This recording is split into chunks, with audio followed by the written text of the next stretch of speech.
Breaking now, the state Supreme Court says the collective bargaining law stands. We have team coverage tonight from the state capitol, including News 3's David Douglas with the latest on the protests gathering outside the Capitol. But first, let's get right to News 3 political reporter Jessica Arp. She has the very latest on the Supreme Court's decision. Jessica?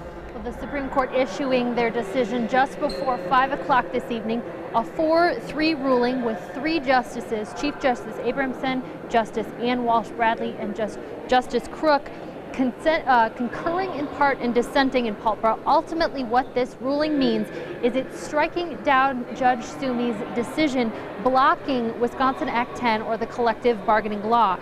The justices, in their majority opinion, conclude that lawmakers did not violate open meetings law by holding meetings here in March to ultimately pass the collective bargaining law through a conference committee and ultimately the Senate and Assembly, declaring Sumi's ruling void ab initio, which means void from the start. That means her restraining orders blocking the law that she issued back in March are now void, but that they do enumerate in this majority decision that the law still does need to be published to be in effect. Now that, of course, changes some of the landscape up here at the Capitol this evening, where GOP lawmakers were prepared to pass collective bargaining changes in the full budget this evening.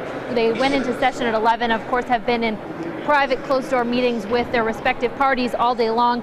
The GOP saying tonight that they expected this ruling, but they are relieved that they don't need to once again put it in the budget. Democrats saying that they are shocked and disappointed by their decision. Here's some of their reaction this evening. Obviously, after going through 63 hours of debate on the floor over this bill, I wouldn't say I was looking forward to doing it again. We knew we probably had to do it again if the court had not decided. But now that the court has decided, yeah, I think we have seen where this possibly could have headed, and now that I think it'll either shorten up the debate on the floor, and then now we can really stay focused strictly on the state budget.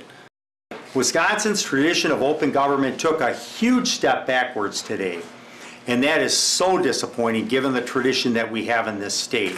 Obviously, the next step is we have to pass a constitutional amendment. That is obviously the only way that the Supreme Court will ensure that the legislature is not above the law. Now, of course, many questions arise out of this decision. One of them, for many state workers who may be watching this broadcast, is when would any changes happen to their paycheck? Representative Robin Vos, the chairman of the Joint Finance Committee, said this afternoon that they would not be retroactive because of a bill passed through Joint Finance and actually through the Assembly, and now just this evening on the Senate floor, that had been called the bill to pay the bills. That put a $30 million infusion of funds into the state budget before the end of the year from the unexpected funds that were found through state revenues to cover what would have been saved by increased contributions in state employee paychecks. Then the question is, when would this begin?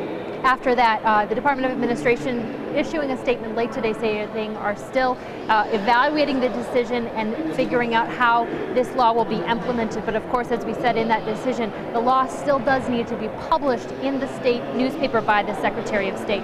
The other wild card here is that the amendment that had been drafted in the Assembly to the state budget exempted transit workers from the collective bargaining provisions in order to ensure that some federal funding for transit systems in the state was not lost. We understand that the Joint Committee on Retirement Systems is still scheduled to meet at 6 p.m. tonight to consider just that. So there may be an amendment added on the floor that would exempt transit workers rather than adding the entire collective bargaining provisions to the budget.